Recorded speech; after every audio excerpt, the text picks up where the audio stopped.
Верхневилюйский улус. Добрый день, Ольга Валерьевна. Добрый день. На связи, замглавы. У нас, к сожалению, изменений пока нету, но в данное время ведем работу с 2 гражданами. Люция Спиридоновна, ты вообще в курсе, да, что вы в курсе, что у нас с вами изменений нет в Верхневилюйске уже месяц, и все остальные за вас исполняют? Алдан исполняет, Нерингри исполняет. А на Барман вообще человека без глаза пытаются отправить. Но мы долго будем за Верхневилюйск все работать или нет, коллеги? Вы думаете, на северах легко найти людей?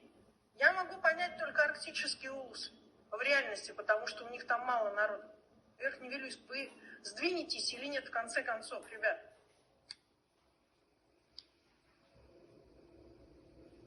Или сдвигайтесь, или официально пишите о том, что непосредственно сегодня кандидат в главы муниципального образования Семен Михалев отказывается от исполнения поручений президента страны. Тогда оценку реально будут давать другие органы. Люция Спиридоновна, вы идете к кандидатам и сейчас просите поддержку людей на свои выборы и не выполняете поручения президента. Все остальные здесь сидящие за вас это должны делать.